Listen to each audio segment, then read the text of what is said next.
trucks are an irrelevant part of every engine's day on the island of Sodor. The small engines must do the goods work, but even big express engines must pull goods trains sometimes. They don't always like to, but they know that the Fat Controller depends on them, especially when goods trains are too heavy for small engines to pull alone. One morning, Gordon waited at the harbour for the fast goods train to be shunted behind him. Thomas the Tank Engine sat nearby. "This is an unusual sight," Thomas giggled, as the long train was coupled to Gordon. "I'd rather be pulling the express. I can't be bid these dirty coal trucks." "It's not so bad," Thomas laughed. "A little coal dust never hurts an engine before." "No, but it does make an engine look silly, much like you did when you got covered in that coal tower the other day."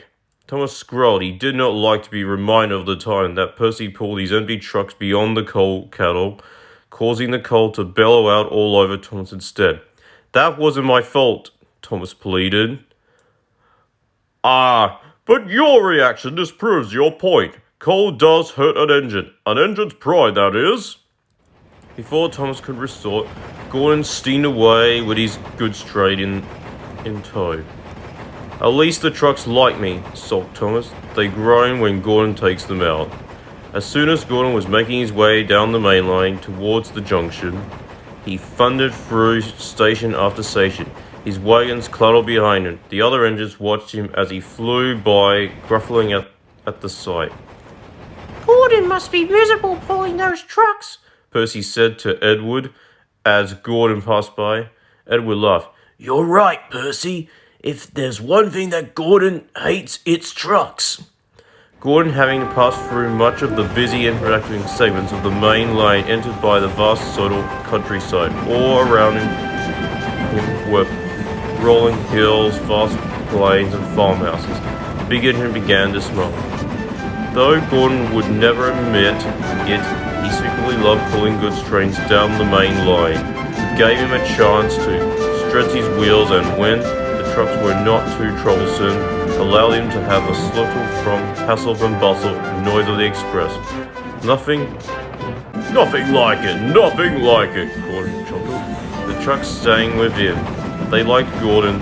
He was a no-nonsense sort of engine. They treated them with respect. Gordon never bumped the trucks unless he had a reason to, and today they were well behaved. Together, Gordon and the trucks sailed smoothly down the main line.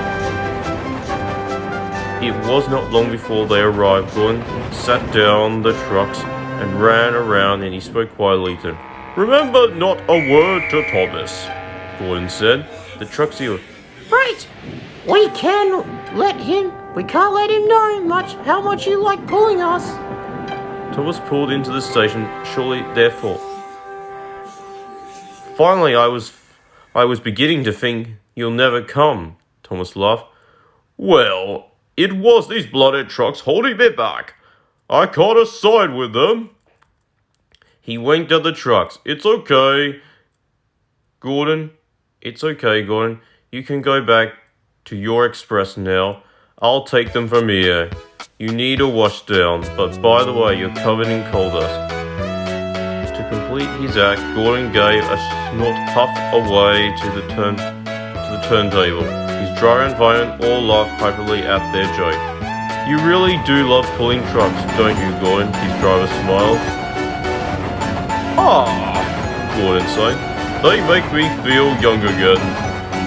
Gordon turned back through the open countryside towards the harbour again, the sun settling down in the distance, and in the back of his mind he secretly hoped that he would be able to pull trucks again tomorrow.